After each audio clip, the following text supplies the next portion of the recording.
నీ మీద murder attempt చేసింది నేనే.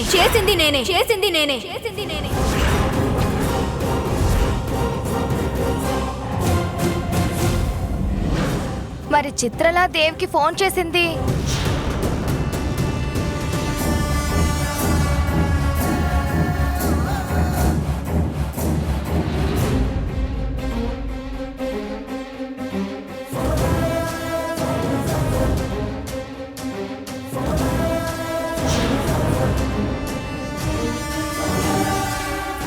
చెప్పు గౌరీ, చెప్పు. అది కూడా నేనే.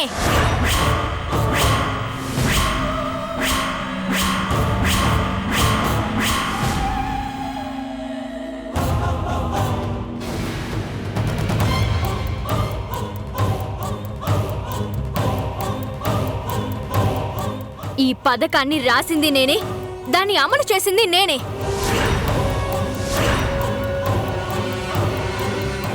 మీ ఇద్దరిని విడగొట్టాలని చూసింది నేనే. గౌరీ!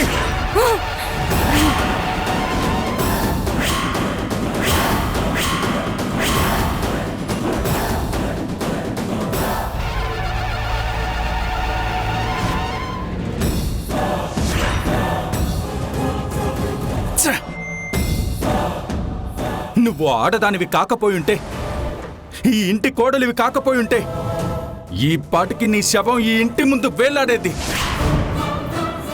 అసలు ఏం తెలుసు నీకు సుభద్ర గురించి? రాజేష్ అనే ఆ మందు తాగి ట్రీట్మెంట్ చేయడం వాడి తప్పు. వాడు చేసిన ఆ తప్పుకి ఒకరి జీవితం నాశనం అయిపోయింది.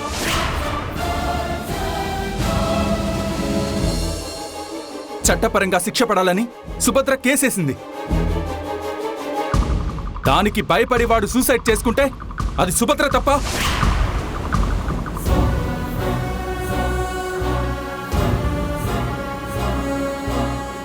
మా అమ్మ చెల్లితోనే ఈ సమస్య తీరిపోయిందనుకుంటే ఇప్పుడు కొత్తగా నువ్వు తయారయ్యావా?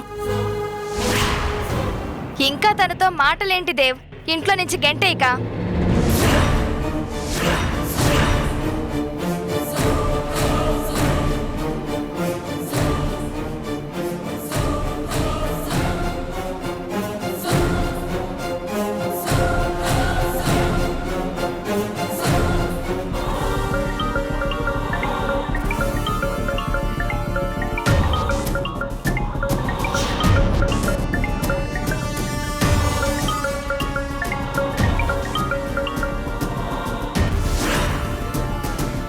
చెప్పు మధు. సిస్టర్, నీకు బ్రేకింగ్ న్యూస్. ఏంటది? మీరిద్దరూ పెద్ద ప్రమాదంలో ఉన్నారు, జాగ్రత్తగా ఉండండి.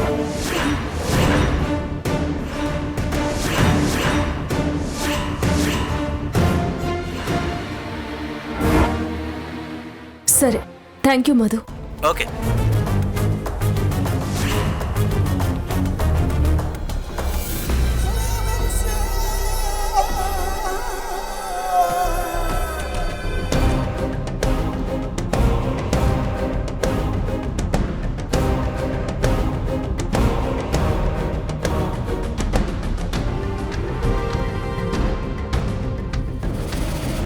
ఇంకా అలా నిల్చున్నావేంటి? వెళ్ళు. వెళ్ళిపో గౌరీ, లేదంటే పోలీసుల్ని పిలిపించి బయటికి పంపించాల్సి ఉంటుంది. వెళ్ళు వెళ్ళు అంటే ఎక్కడికి వెళ్తుంది? ఎవరి దగ్గరికి వెళ్తుంది? అనుకున్నా ఇంట్లో ఇంత జరుగుతున్నా తమరు మౌనంగా ఉన్నారేంటా అని. అయితే ఈ కుట్రలో తమరి హస్తం కూడా ఉందా? నా హస్తం ఉండటం ఏంటి? నాకేం తెలీదు. మరి నీకెందుకంత నొప్పి?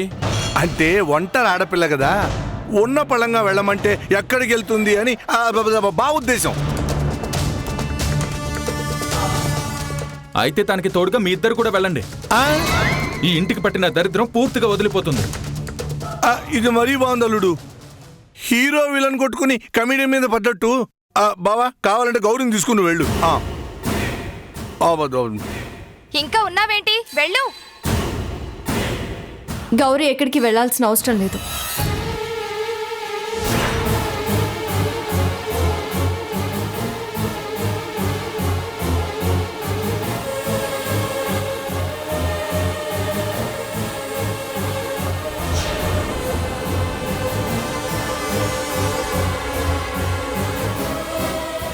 గౌరీ ఈ ఇంట్లోనే ఉంటుంది.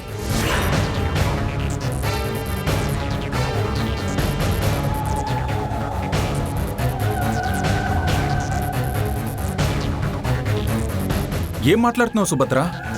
తను చేసింది మర్చిపోయావా? నిన్ను నన్ను విడగొట్టాలని చూసింది. ఏం పాపం ఎరుగని చిత్రం మీద నింద వేసి మరీ పంపించింది. ఏకంగా నిన్ను హత్య చేయాలని చూసింది. అలాంటి మనిషిని ఉండమంటావేంటి? అది కాదు దేవ్, తను చేసింది తప్పే కావచ్చు. కానీ ఇప్పుడు తనని ఇంట్లో నుంచి బయటికి పంపిస్తే రూప అనాథైపోతుంది.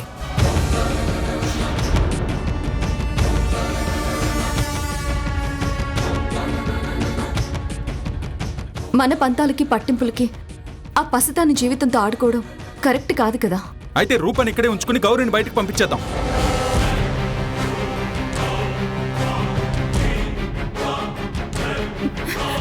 ఆ పని మాత్రం చేయకండి సుభద్ర.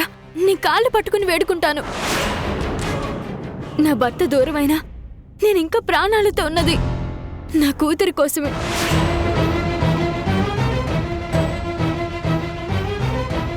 దయచేసి దాన్ని నా నుండి వేరు చేయకు.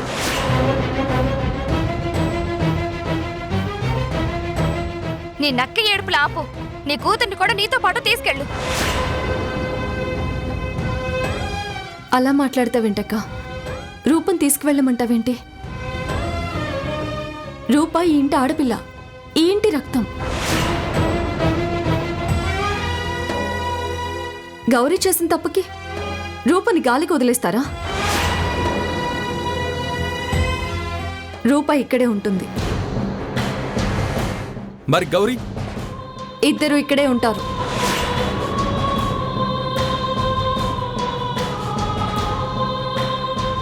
తల్లి బిడ్డల్ని వేరు చేసిన పాపం మనకెందుకు? అది కాదు సుభద్ర. Please Dev,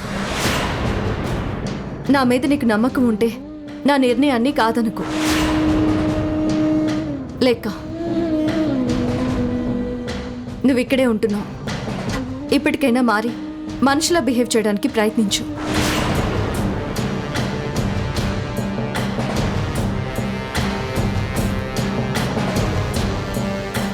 thanks Subhadra. నీ రుణం ఈ జన్మలో తీర్చుకోలేను. చాలా థ్యాంక్స్. సుభద్ర, నువ్వేం చేస్తున్నావో నీకైనా అర్థమవుతుందా? ఇంత చేసిన దాన్ని ఇంకా ఇంట్లోనే ఉండమంటావేంటి? నువ్వు చెప్పినట్టు మంచిగా ఉండు అన్నంత మాత్రాన తను మారిపోతుందా?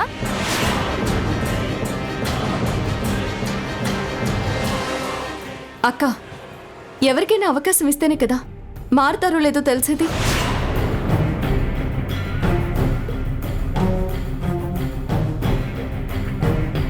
ఒక అవకాశం ఇచ్చి చూద్దాం. అప్పటికి మారకపోతే అప్పుడు పంపించేద్దాం. అవునవును, అవకాశం ఇద్దాం. ఖచ్చితంగా మారుతుంది. నాకు ఆ నమ్మకం ఉంది. మీకుందేమో, మాకు మాత్రం లేదు. కానీ సుభద్ర చెప్పింది కాబట్టి ఒక కండిషన్ మీద గౌరీ ఇక్కడ ఉండడానికి ఒప్పుకుంటాను.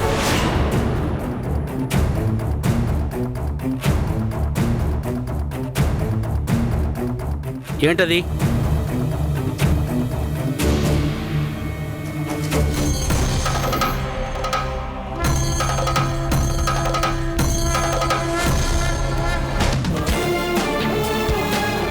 ఈ హారతి మీద ప్రమాణం చేసి ఇంకెప్పుడు సుభద్రకి హాని తలపెట్టనని చెప్పు.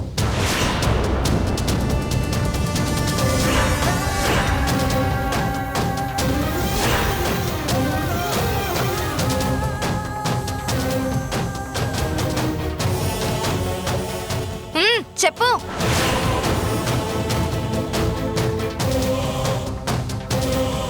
ఆ దేవుడి మీద ప్రమాణం చేసి చెప్తున్నాను, ఇంకెప్పుడు సుభద్ర జోలికి వెళ్ళను. మంచిగా ఉంటాను.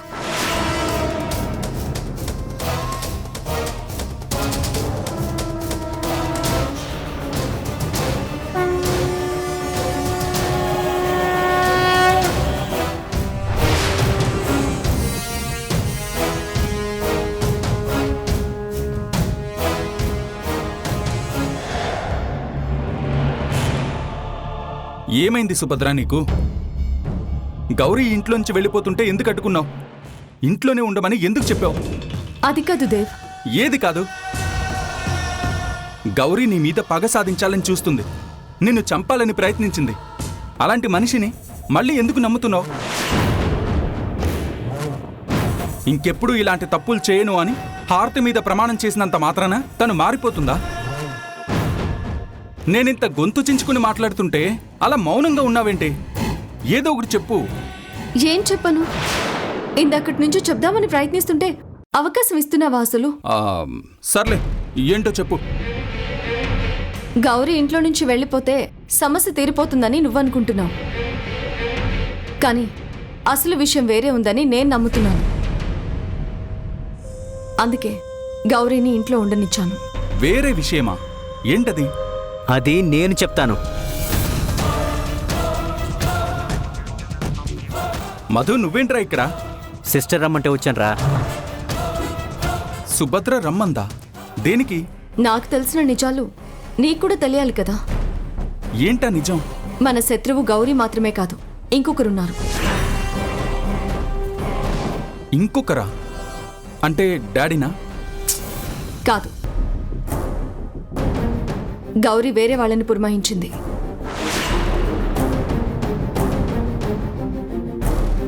ఎవరు వాళ్ళు? ఇంకా తెలీదు. అది తెలుసుకోవడానికే గౌరీని ఇంట్లో ఉండమన్నాను. నువ్వు చెప్పేది నాకు ఒక్క ముక్క కూడా అర్థం కావట్లేదు సుభద్ర. మధు, ఇందాక నువ్వు నాకు ఫోన్లో చెప్పిన విషయం మీ ఫ్రెండ్కి అర్థమయ్యేలా చెప్పు. మీకు గౌరీ మీద అనుమానం రాగానే సిస్టర్ నాకు కాల్ చేసింది. అసలు చిత్రలా ఫోన్ చేసింది ఎవరో కనుక్కోమని చెప్పింది. సైబర్ క్రైమ్ డిపార్ట్మెంట్లో తెలిసిన వాళ్ళుంటే అసలు చిత్రలా ఫోన్ చేసింది ఎవరో ఆరా తీశాను. ఆరా తీయడం ఎందుకు? గౌరీనే ఇదంతా చేసిందని చెప్పింది కదా. చెప్పేది పూర్తిగా వినవా? ఫోన్ చేయించింది గౌరీనే, కానీ నీతో చిత్రలా మాట్లాడింది వేరే మనిషి. వేరే మనిషా? మరి గౌరీ ఎందుకు అబద్ధం చెప్పింది? నువ్వు ఇలాగే గుడ్డిగా నమ్మేస్తావనే, అందుకే చెప్పేది పూర్తిగా వినాలి అనేది. సరే సరే, గౌరీ కాకపోతే అలా ఫోన్లు చేసింది ఎవరు? అదెవరో ఇంకా తెలియదు, కానీ ఫోన్ చేసింది ఆడమనిషి కాదు, మగాడు.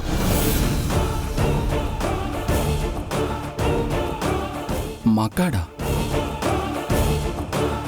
ఇన్ని రోజులు నీకు చిత్రలా ఫోన్ చేసింది, మిమ్మల్ని విడగొట్టాలని చూసింది ఒక మగాడు. యారా, నీ కంటికి నేను ఎలా కనిపిస్తున్నా? ఫోన్లో మాట్లాడింది గౌరీ కాదంటే నమ్ముతాను, కానీ అసలు ఆడదే కాదంటే ఎలా? నాతో మాట్లాడింది ఆడమనిషే నా చెవులారా నేను విన్నా. ఏ కాలంలో ఉన్నావురా? ఇప్పుడున్న టెక్నాలజీతో మగాళ్ళు డైరెక్ట్గా ఆడవాళ్ళైపోతున్నారు. గొంతు మార్చలేరా? వాడు వాయిస్ చేంజర్ అనే యాప్ యూజ్ చేసి ఆడమనిషిలా గొంతు మార్చి నీతో మాట్లాడాడు. అది చిత్ర అని మిమ్మల్ని నమ్మించాడు. ఏంట్రా ఇది? రివెంజ్లో కూడా ఇంత అడ్వాన్స్గా ఆలోచిస్తారా? ఇప్పటికైనా అర్థమైందా నేనెందుకు గౌరీని ఇంట్లో ఉండనిచ్చాను? అర్థం కాలేదు. అసలు నాతో ఫోన్లో మాట్లాడిన చిత్రాన్ని పట్టుకోవడానికి గౌరీ ఇంట్లో ఉండడానికి ఏంటి సంబంధం? అబ్బా మొద్దు, వాడిని అపాయింట్ చేసిందే గౌరీ. గౌరీనే ఇంట్లో నుంచి పంపించేస్తే వాణ్ణిలా పట్టుకుంటాం?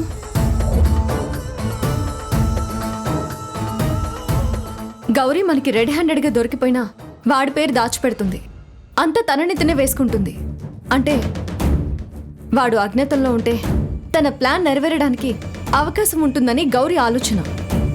వామ్మో, అమాయకంగా కనిపించే గౌరీ వెనకాల ఇంత పెద్ద స్కెచ్ ఉందా? ఇప్పటికైనా అర్థమైందా? బాగా. సరే గాని నెక్స్ట్ మన ప్లాన్ ఏంటి? చూద్దాం. ఇంత జరిగాక గౌరీ వాడిని ఖచ్చితంగా కలుస్తుంది కదా, అప్పుడు చెప్దాం ఇద్దరి పని.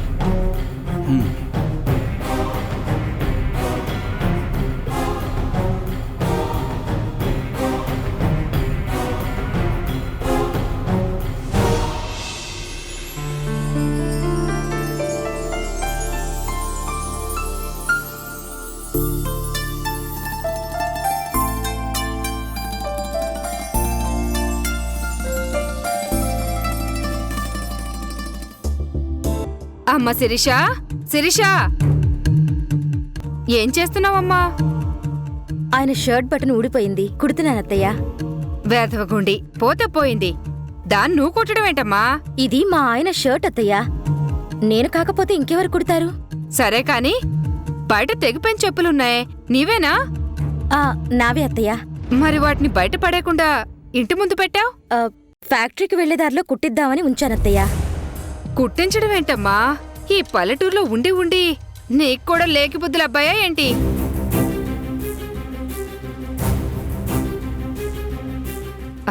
అంటే నీ దగ్గర కోట్ల డబ్బుంది కదా, ఇలా చీప్గా తెగిపోయిన చెప్పుల్ని కుట్టించుకోవడం ఎందుకు?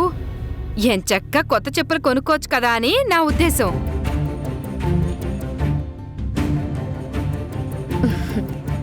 అత్తయ్య, డబ్బు అవసరం తీరుస్తుంది కానీ అనుభూతినివ్వదు.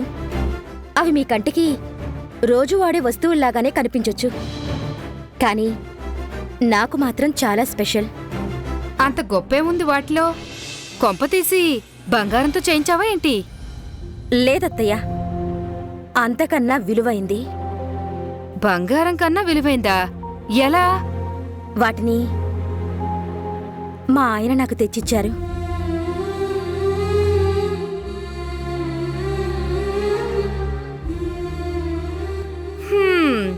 హరి తెచ్చిచ్చినంత మాత్రాన బురద నీరు పన్నీర్ అవుతుందా ఏంటి? అవుతుందత్తయ్య. ఒక ఆడదానికి అత్యంత విలువైందేంటో తెలుసా? తన భర్త తన మీద కురిపించే ప్రేమ, నిస్వార్థంగా చూపించే ఆప్యాయత. వాటి ముందు ఎన్ని కోట్లున్నా సరితూగువు. నేను కోట్లు సంపాదిస్తూ ధనవంతురాలిగా ఉన్నా, అన్నీ పోగొట్టుకొని బికారిగా ఉన్నా, నా భర్త నా పక్కనుంటే చాలు. నా అంత అదృష్టవంతురాలు, నా అంత ఐశ్వర్యవంతురాలు ఇంకెవ్వరూ ఉండరు. నా దగ్గర ఉన్న డబ్బుతో నాకు ఏం కావాలన్నా కొనుక్కోవచ్చు, ఎంత కావాలన్నా కుమ్మరించొచ్చు. కానీ నా అవసరాలను తెలుసుకొని నన్ను అడగకుండానే నా భర్త నాకు ఏ చిన్న బహుమానం ఇచ్చినా, ఏ చిన్న సర్ప్రైజ్ ఇచ్చినా అది జీవితాంతం ఇక్కడ గుర్తుండిపోతుంది. అందుకే ఆ చెప్పులు తెగిపోయాయని తెలిసినా వాటినే వాడాలి అనుకుంటున్నాను, కొనుక్కోలేక కాదు. నువ్వు మామూలు దానివి కాదు శిరీష, చాలా గొప్పదానివి. భర్తతో ఎప్పుడు తగువ పెట్టుకుందామా, ఏ కారణం చూపించి విడిపోదామా అని ఆలోచిస్తున్న ఈ రోజుల్లో హరికే కాకుండా తనిచ్చిన వస్తువులకు కూడా ఇంత విలువిస్తున్నావంటే నువ్వు నిజంగా గొప్పదానివే. కాని ఈ ఇంట్లో నీకు ఇంత అవమానం జరుగుతుంది. హరి నిన్ను చిన్నచూపు చూస్తున్నాడు. ఇలాంటి మనిషి దగ్గర అంత ప్రేమ చూపించటం అవసరమంటావా? అవసరమే అత్తయ్య. ఆయన ఒక మాట అన్నారని కోపం పెంచుకోవడానికి, దూరం పెట్టి దూరం చేసుకోవడానికి ఆయనేం పరాయివారు కాదు, నా భర్త.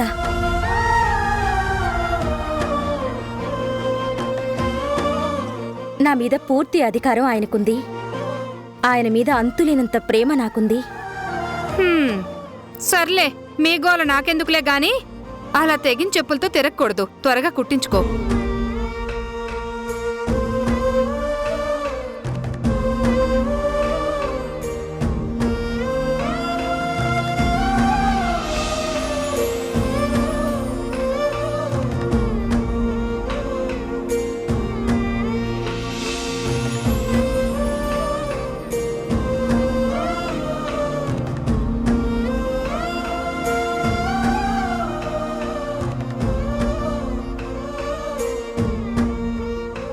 అన్నా, ఏం చేస్తున్నావు?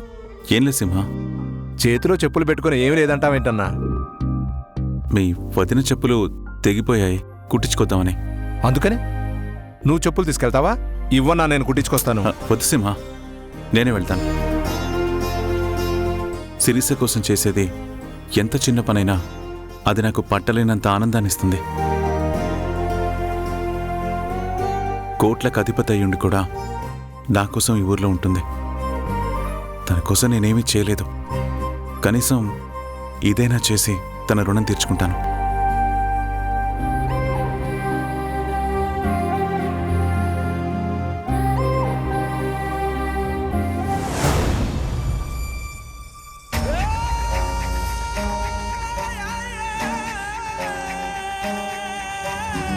సుభద్రని చంపడానికి వచ్చిన వాళ్ళు ఈ బుర్కాలోనే వచ్చారు. అంటే వీళ్ళు చెప్తున్నట్టు సుభద్రని చంపాలని చూసింది నువ్వేనా? ఈ హారతి మీద ప్రమాణం చేసి ఇంకెప్పుడు సుభద్రకి హాని తలపెట్టనని చెప్పు. ఇంకెప్పుడు సుభద్ర జోలికి వెళ్ళను. మంచిగా ఉంటాను.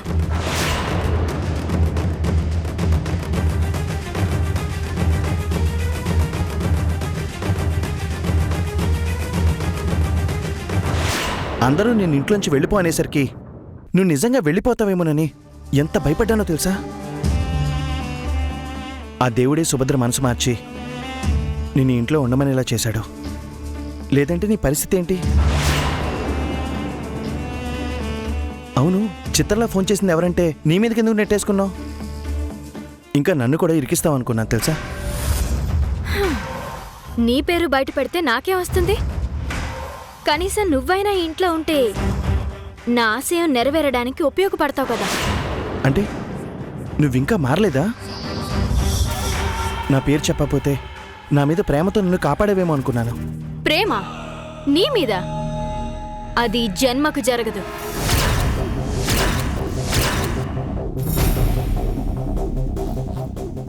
ఏం మాట్లాడుతున్నావు గౌరీ?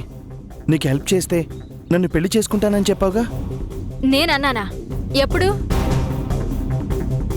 నీ అంతటి నువ్వే నాకు హెల్ప్ చేస్తానొచ్చావు. నీ కోరిక నెరవేరితే నన్ను పెళ్లి చేసుకోవాలి అన్నావు. హ, అంతే తప్ప నేనేమీ నీ ప్రేమకి గ్రీన్ సిగ్నల్ ఇవ్వలేదే. అది కాదు గౌరీ, నేను చెప్పేది ఒకసారి విను. ఏంట్రా వినేది?